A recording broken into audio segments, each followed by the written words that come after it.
If you're playing out with a band or even just jamming and having fun in your basement, you need to have some tools in your arsenal for playing a big, epic sounding ending. We hear our favorite drummers play cool, big, crazy, impressive sounding endings all the time, but it's hard to pinpoint exactly what it is that they're playing. But the truth is, you too can play really cool endings when you know the three big ingredients, the three building blocks to creating cool sounding endings. So I'm going to teach these to you. You can do this.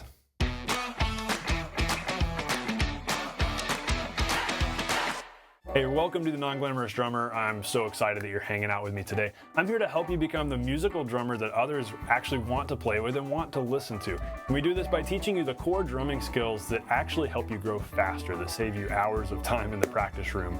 And hey, speaking of time, if you're a drummer who you feel like you don't really know what to practice next, you feel like you don't have a path, you don't have a step-by-step path to get to where you sound like a pro. Maybe you want to sound like a session drummer, you want to play well with a band, but you don't really know how to get there.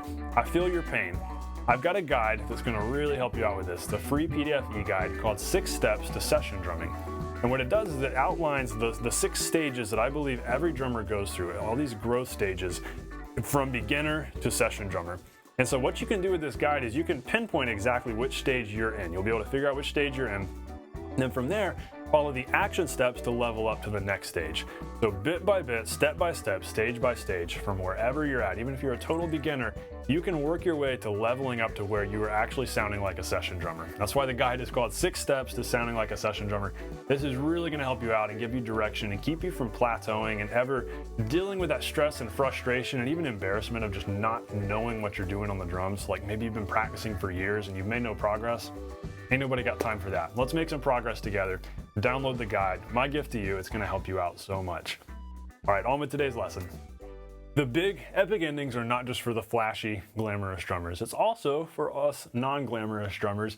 This is kind of the rare instance where we actually want to try to create a little bit of flash. But what's cool is that we don't, the building blocks, the core building blocks for this, it's not really that complicated. Yes, there are some skills that you got to work on. We're going to talk about that today. And some specific things that you can practice. But we're going to start simple and we'll build towards something a little more complex. But big endings are a cool opportunity. Depending on the song, this isn't something that's going to happen at the end of every song on every gig, but it can be a really cool opportunity to get to just play some fast, crazy stuff. And that's a time and a moment in music where it might actually make sense to get crazy and use some chops and go nuts and be glamorous. And so it's kind of a fun exception to the rule. So we're going to talk about the non-glamorous ingredients, really it's the 3 non-glamorous ingredients or building blocks to creating these flashy, cool sounding endings that you too can do. Doesn't matter what level you're at, I'll give you somewhere to start today. First thought that I want to put into your head and just kind of have you thinking about this throughout the lesson. You don't have to play super fast for these to sound cool. Sometimes it's possible to play a big ending so fast that you get going into just because you can play super fast, maybe if that's where you're at, just because you can play fast doesn't mean you need to. And sometimes playing super fast just turns things into a blur.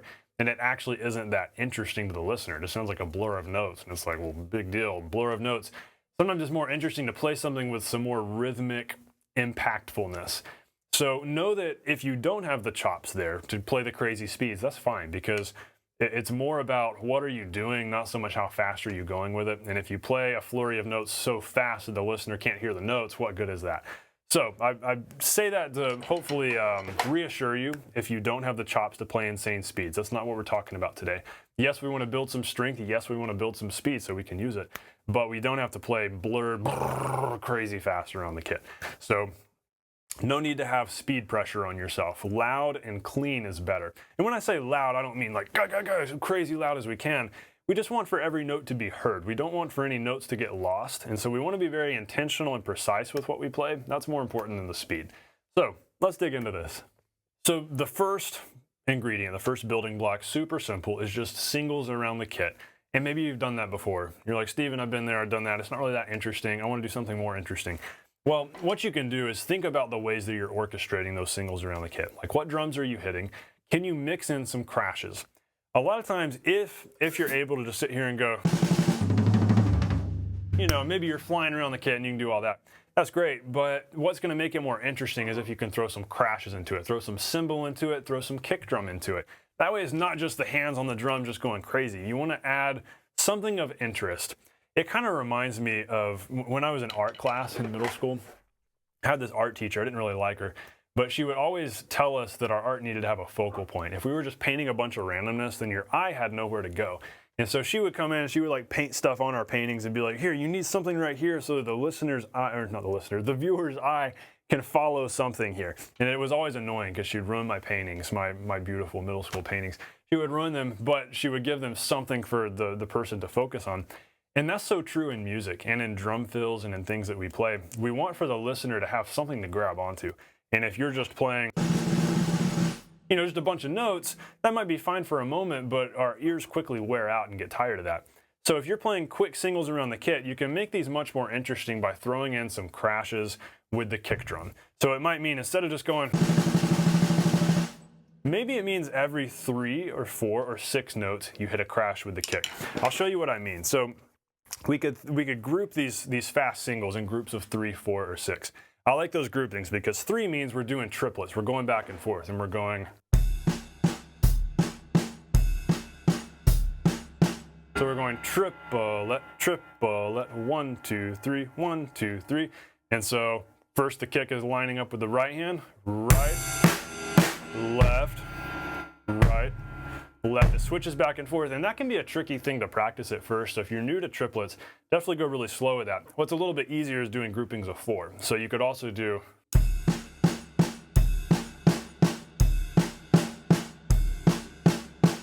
and you can move that right hand around where maybe you hit something different each time.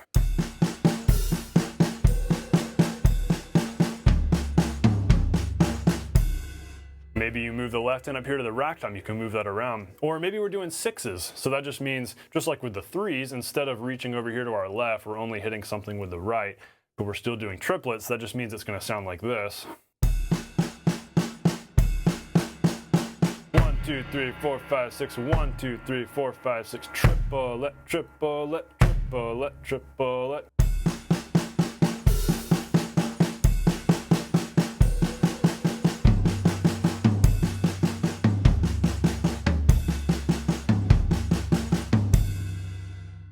And remember, as soon as you move a stick to a different drum, suddenly things get more interesting. You don't have to stay on the snare.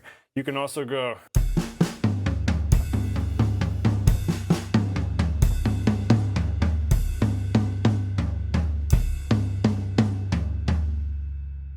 One, 2, 3, 1, 2, 3, 1, 2, 3, 1, 2, 3. You can move around the kit.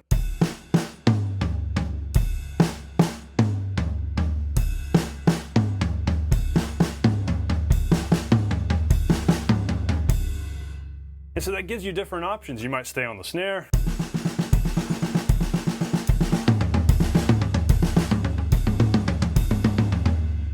You can move around however you like, and that gives you some cool options. And you can do either the 3s or the 4s or the 6s to shake it up. So we're still just doing singles, but instead of just singles around the kit like that, we're adding in these impactful hits. It gives our listeners some rhythm, some melody, something interesting to grab onto.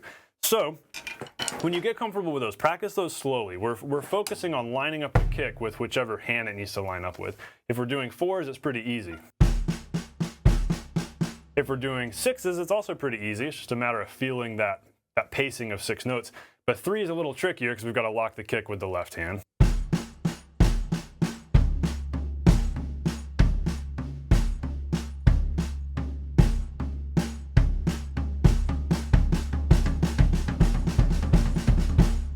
So practice that really slow and make sure it's precise. Precision is most important here, more important than speed.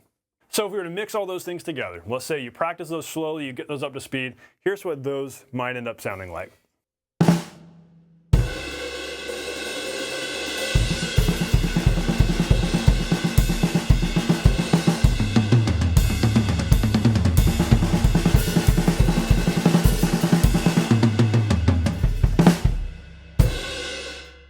And so it might just be something like that, where maybe you start off with like a cymbal roll and then you go into those hits. There's no rule saying exactly what you got to do and when you got to do it.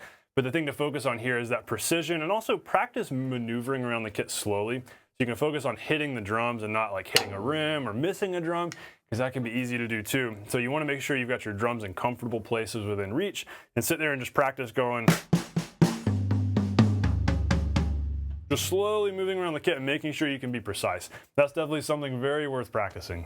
Now, the other thing I don't want to just gloss over here and leave you hanging with is the fact that in order to play anything quickly, yes, you do have to build up some strength. And yes, you've got to have the right technique. You've got to have loose stick motion. You've got to have rebound and that control, that level of control.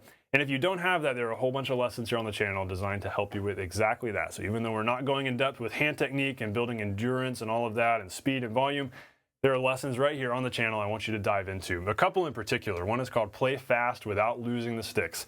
That's a big one. How can we play faster and sticks not fly out? So I'll put that one below. And also another one that's really good, make these 3 grip changes to play louder and faster. So we talk about how your grip has to shift in order to play louder and more quickly. So those are the very core fundamental things that will help you with this first building block of doing these singles around the kit. So if that's you, if you need to dig more in depth with that, I definitely encourage you to do that. Those are in the description below. Now, honestly, that first building block, the whole thing with the 3s and the 4s and the 6s, sure, that's a great way to do some big endings, but honestly, that's probably my least favorite of these 3. I really like the next 2. That first one is probably the easiest to grasp at first, though. And so if you're a beginner or you're new to figuring this out, I definitely encourage you to spend some time there. But if you're ready to dive into these next 2, number 2 is a really fun one. I think you'll enjoy this one. Use Bonham triplets to sound faster than you are. So the whole traditional Bonham triplet thing is the kick, hand, hand, kick, hand, hand. So maybe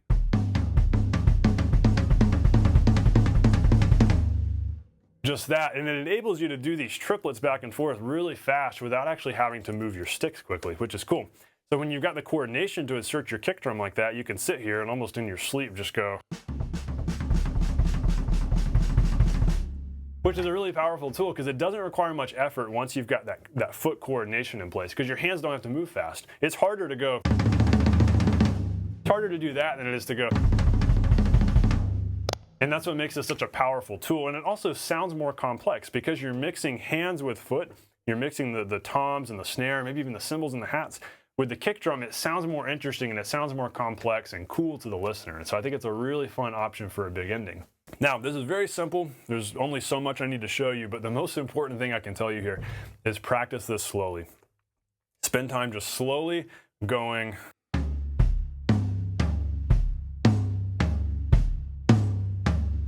And by the way, I recommend feeling these as starting with the right hand. I really like doing right foot, left, right foot, left, right, so that right hand is on the beat. Maybe it's because it makes it feel right hand lead. That always feels better to me than starting with the kick. If you go kick, left, right, you can do that if that feels natural to you. But I really like starting with the right hand. You could start with the left hand, whatever you want to do. But this is just me. I like starting with the right and going right, kick, left, kick, left.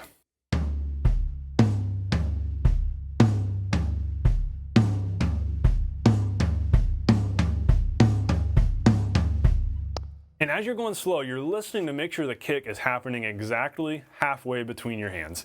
You don't want it happening like this.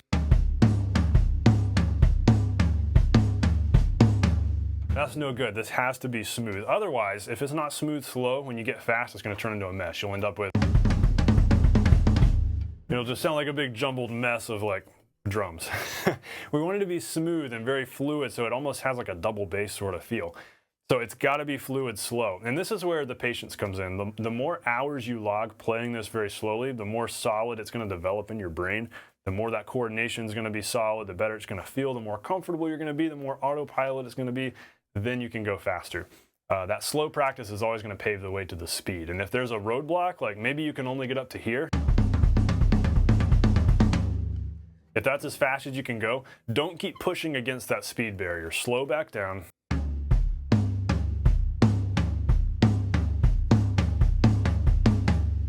Continue practicing it slowly just to solidify those pathways in your brain, and it's going to get smoother and smoother, and then you'll find that tempo barrier continues to increase. So be patient with yourself with this. Here's what this might sound like though if you mix this into a big ending. This is probably one of my favorite things to do.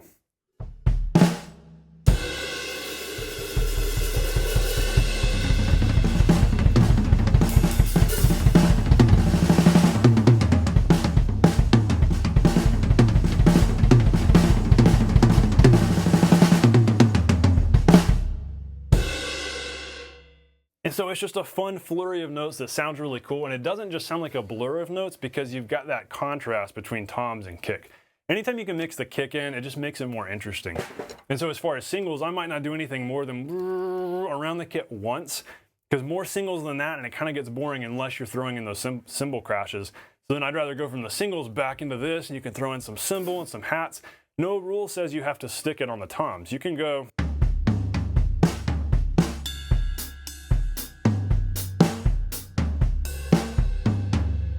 And when you move it around like that, it sounds totally random and really cool. I think it's really cool to move left hand to the hats, closed hats, open hats. Also, if you've got right hand on the snare, it sounds really cool to move left hand to the tom. So you end up with that boom-ga, boom-ga. So that can be really cool, or hat snare.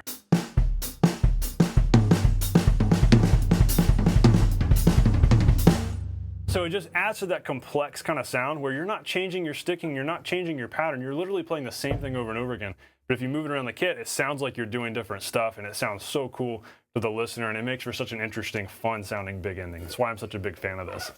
Now, to dig a little deeper into this, I have a specific lesson called 3 Linear Groove Ideas to Steal from Bonham Triplets. And we go more in depth with this. We talk about different grooves you can do that involve these threes, where you've got like a hand-hand-foot, hand-hand-foot sort of triplet kind of thing. And so if you're having trouble with this, or you know, all right, I got to really work on coordinating my right foot and get this whole linear thing together. Linear, by the way, is where no 2 limbs are playing at the same time. This is a linear pattern because we've got a hand by itself, foot by itself, hand by itself, and that's what makes it so weird and interesting and challenging. So definitely check out that lesson if you know you need more work here. If this is a portion of a segment here you need to park on. 3 linear groove ideas to steal from Bonham triplets. That's in the description below. Okay, ingredient number 3, building block number 3. This one is probably, I want to say it's my favorite. The Bonham triplets are really fun, really cool, but I really like this one. Now, it is the most challenging. I'm just going to go ahead and tell you that. This is the most challenging thing, and practicing it and getting good at it is definitely not glamorous, but it does sound kind of glamorous. It does sound kind of cool when you get it up to speed and you can play this. So I kind of titled this third thing as sound like you know what you're doing with these paradiddle patterns. So we've got left hand on the snare, and we've got right hand and right foot locked together. And we can play these different sort of paradiddle-based stickings back and forth, which gives this really funky, cool feel where it's almost like, kind of feels like a drum solo where we're just getting into this craziness. Some of my favorite drum solos incorporate this kind of thing, but I think it makes for a really interesting ending cadenza drum solo too.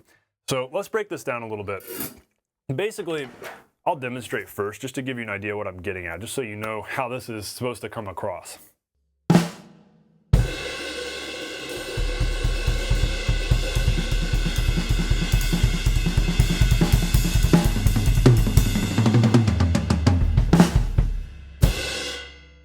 So it may be as short as that, just a quick little bit of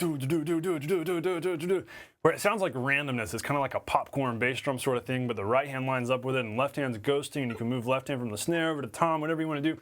It sounds so cool and it sounds so complex, and it makes for such a cool piece of like a drum solo, but it's not actually that complicated. I'm going to show you a couple stickings I love doing and how you can actually use George Lawrence Stone's stick control to practice this, which is really cool. My 3 favorite patterns to use for this. So I'm going to put my right stick right here on the rim of the floor tom, left stick here on the snare, just for sake of volume so we're not all washed out by the ride. The first one is right, left, right, left, left, right, left, right, left, left.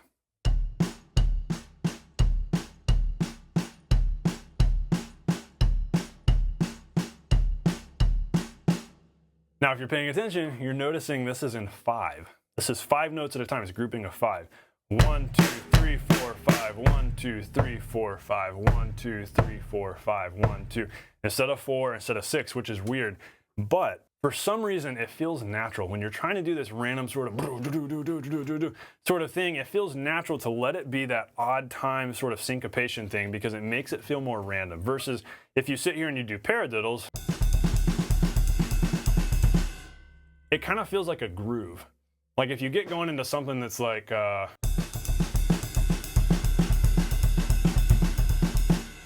that could work and you could do that as an ending, but it kind of feels like a groove and it starts to feel like there's a backbeat or something because you feel that repetition. But if you make it a pattern of 5 instead of 4 or 8, suddenly it feels so random that you don't feel a groove in it, and it just feels like a crazy ending piece. And I think that's why. I think it's because it's just how our ear perceives it. When something is an even time, we start to feel the pulse of it, but you don't feel the pulse if you're playing. I mean, maybe you do, you hear that boom, boom, gum, gum, gum, gum, but it's in 5, and so it provides just this uniqueness to it. So, very worth practicing. Do that very slowly. So right, left, right, left, left, right, left, right, left, left.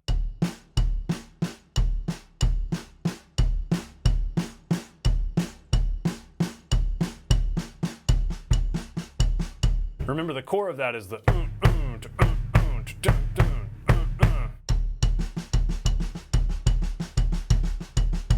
and left hand just fills in the spaces.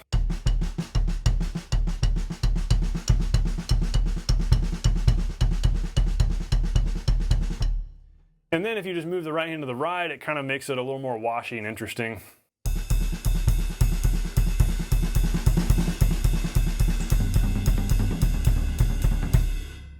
You can choose to get louder or softer with your left hand. You can ghost on the snare, move to the toms, hi-hat, whatever you want to do there. But I think it makes for a really interesting pattern. Now, what makes this even more interesting is if instead of having the little double there happen on the snare, what if we have the double happen on the kick? Here's another favorite sticking. We can go right, left, right, right, left, right, left, right, right, left. 1, 2, 3, 4, 5. 1, 2, 3, 4, 5. 1, 2, 3, 4, 5. I'll try to accent the first one so you can feel the 5 here.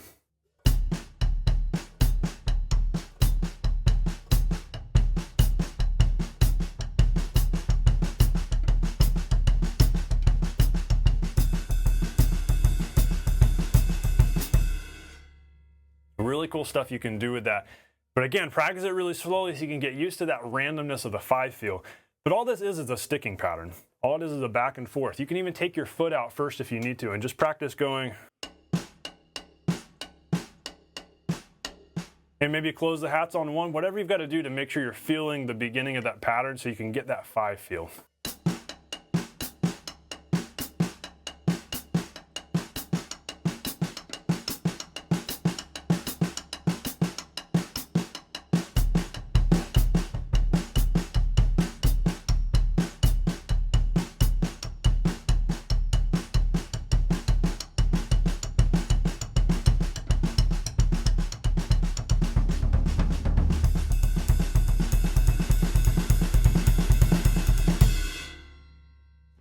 And you can use dynamics to make it interesting, swelling into the crash a little more, or going over to the hats.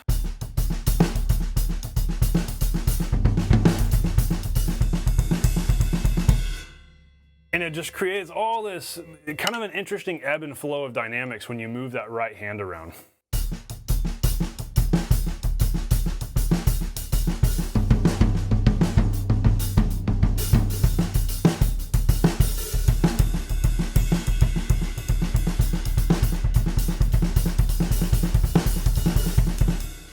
And you can get into all sorts of randomness. You can switch up the sticking. Also, you can take a break from that. Like instead of just going, you can switch into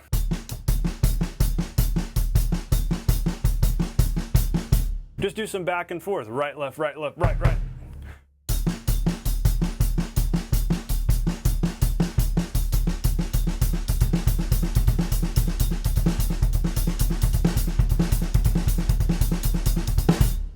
The whole thing here is if you can lock your right hand with your right foot by practicing this very slowly, then the sky's the limit with what sticking you can do. And if you spend a lot of time practicing these stickings very slowly, so you've got that solid hand-to-hand coordination, you're working to eliminate your weak hand for one thing, but you're giving your brain the ability to switch up what your hands are doing. So you're not just tied to singles, you can do anything you want to do.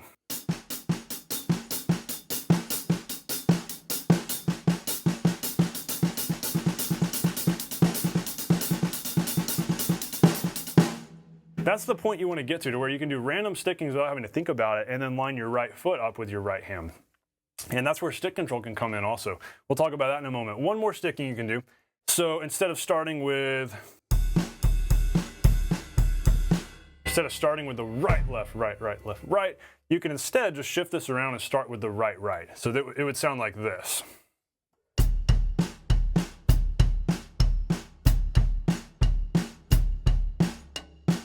So 1, 2, 3, 4, 5, 1, 2, 3, 4, 4, 5, 1, 2, 3, 4, 5, 1, 2, 3, 4, 5. I kind of have to think about this. When I'm going really slow, I have to think, wait, where's the one? Okay, 1, 2, 3, 4, 5. It's weird teaching these because eventually you figure out how to play them and you don't really count them. You don't really think about the timing of them anymore. But that's what it is, really slow. 1, 2, 3, 4, 5, 1, 2.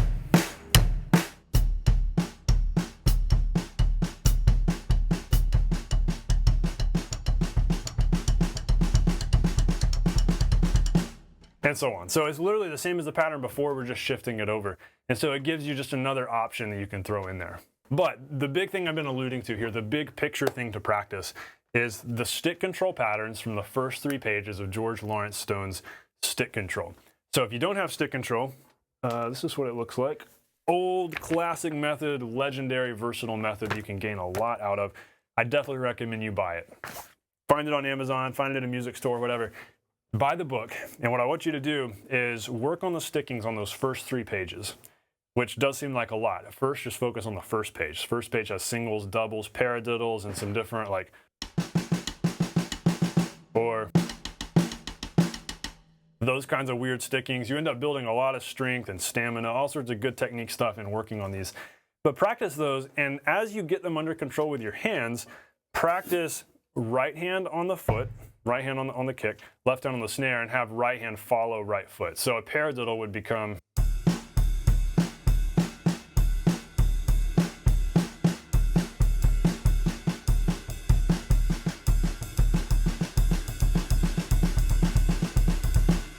and the more of these you do, the more you can scramble them up. And that's how we end up with stuff like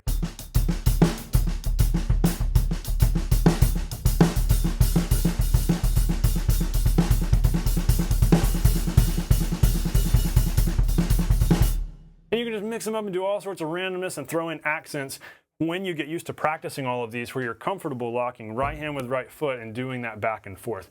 At its core, that's all that it is, and once you can build those together, string those together, you can do a lot of really cool stuff. Now, in case you don't have stick control, no worries. I'm going to give you a free PDF of some example stickings to practice.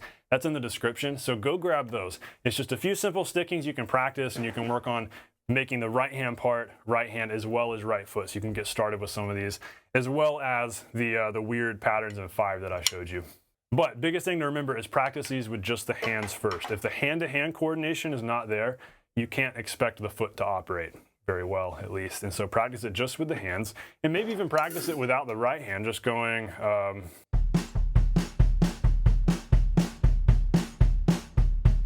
doing it that way. I think it's easier when the right hand is there, just for the right foot to lock with it. I think it's right foot likes having that safety net of the right hand. But if you want to practice it just left hand, right foot also, you can do that. But most importantly, work it slowly. Work it very slowly.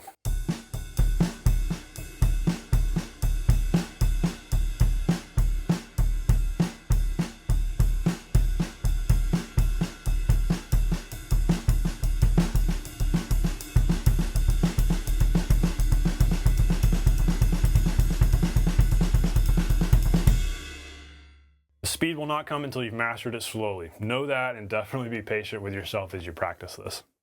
So, stringing all that kind of random stuff together, here's what we might end up with, whether we're in like a drum solo context or like a big ending of a song.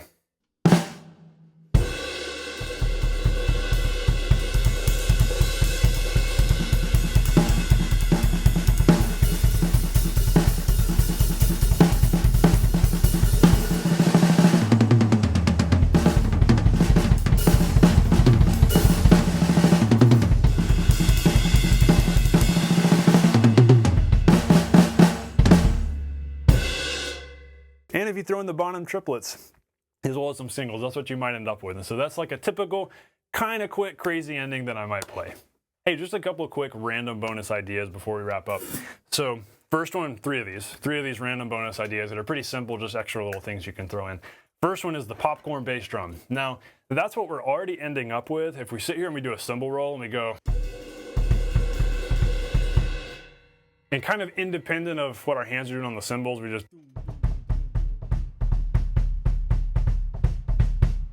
there's a lot of songs where you actually hear that, where it's just kind of randomness at the end. It just kind of feels like the popcorn bass drum. That's why I want to call it that. And you can actually, what you saw me do a minute ago in my example, I started with a cymbal swell, and I went, I'm going to play much more quietly just so you can hear me here.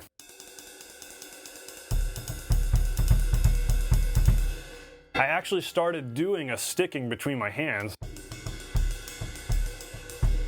where right hand was following that popcorn bass drum thing. So those funky stickings automatically give you that. But as you're working on that, if you need something in the meantime, just do a cymbal swell.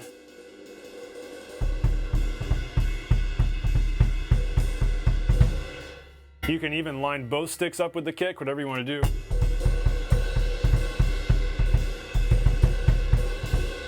Whatever you want to do there, or independent of the singles, maybe you're going.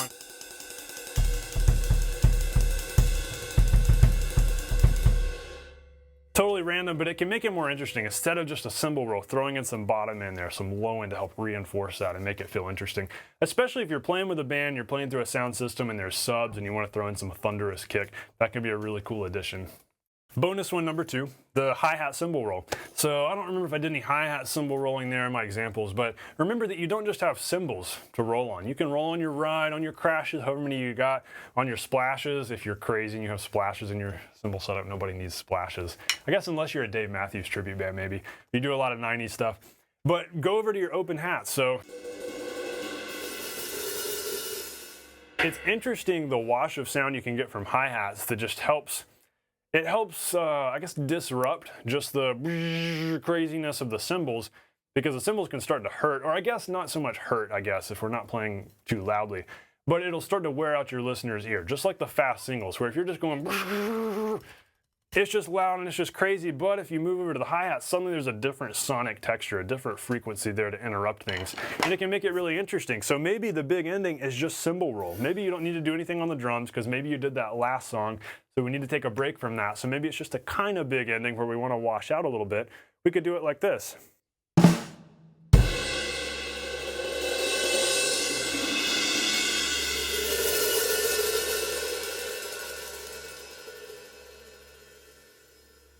Not to mention the cymbals, the hi-hat cymbals will continue sizzling, so that gives you definitely a pretty cool option also. So that kind of leads us into the third one, the jazzy fade out. I call it the jazzy fade out because it kind of has like a jazzy feel where, say we're crashing out.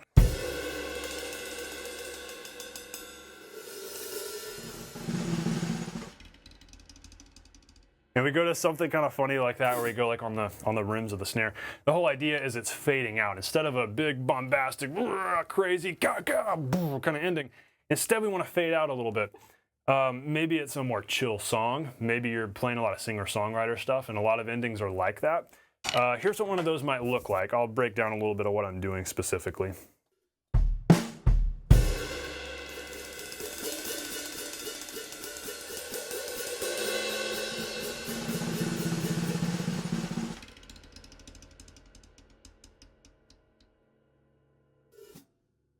When you're doing something chill, you can actually use your left foot to your advantage to keep some sound going, to keep some wash going, just by splashing. That way you can play lightly, do some doubles on the ride or on the ride belt. And then maybe go into the snare, kind of a press roll, a buzz roll.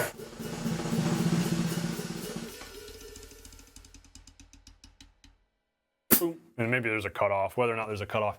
So as far as the things I'm doing there, I'll link some videos to go more in depth with the technique. But we're doing some splashing with the left foot, which just means I'm playing heel down and literally just my foot's going up and down. Very simple and straightforward. There are some additional lessons here on the channel more in depth about that. And then buzzes. There's also a lesson specifically on buzz rolls and how you can go.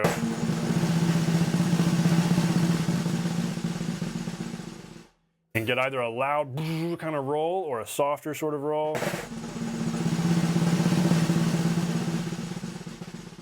You can also take that and move that to the rims.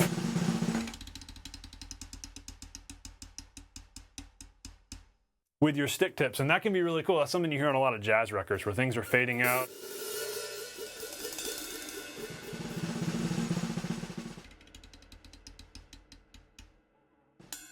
And there's like something funny there at the very end. So the jazzy fade out, definitely some cool ideas there. Check out the lesson on buzz rolls if you're wanting to get more into that and doing a press roll where it's not doubles, you're actually pressing down, you're getting a multiple bounce roll. That can be really cool and a really useful way to play at kind of a chill, jazzy sort of ending. So there you have it, the jazzy fade out. Be sure to check out the lessons linked in the description to go more in depth with some of these. So my question for you before you go, which of these 3 ingredients can you implement right now based on your level? You're smart. I want you to assess what level you're at. Like, do you need to work on the singles thing? Do you need to work on more singles precision across the kit? How can I do cleaner singles and mix in some cymbal crashes? Are you ready for the Bonham triplets? Maybe that's your next thing. Maybe you've been doing boring single stuff for a while and you want to do something interesting. Work on that. Or maybe you've been working on your paradiddles, you've been working on developing some linear skill and freedom, blocking in your right hand with your right foot and doing that interplay. Maybe you need to work on the paradiddle-type patterns, those weird 5 patterns. Maybe that's for you. Maybe that's where you're at. So leave me a comment below. Let me know what jumped out at you the most today, what you know you need to work on, where you need to start here, and take action on this. Take action. Download the PDF guide that has some of these stickings written out, some notation for you, so you can take that to your practice room and know exactly what to work on and take action. And of course, grab that PDF e-guide, 6 steps to sounding like a session drummer. That's going to help you so much with figuring out where you are. If you're not sure where you're at, like what level am I at? What should I be working on? This is your cheat sheet. This is your guide, your answer key. If you want to one day sound like a session drummer, play like a pro, nail songs, play really well with a band and sound great, this is your guide because it gives you the 6 phases, the 6 stages that every drummer goes through in growth so that you can identify now, all right, this is the stage I'm in, therefore I need to practice this so I can level up to the next stage. Super practical, actionable. This guide is going to keep you from plateauing, keep you from stagnating, and really help you out with making sure you continue to grow. So grab that in the description before you go. All right, thanks for hanging out today on this, I know, pretty long video, but we covered a lot today. I hope this was super valuable and helpful. I will see you on the next lesson. Have a great week. Stay non-glamorous.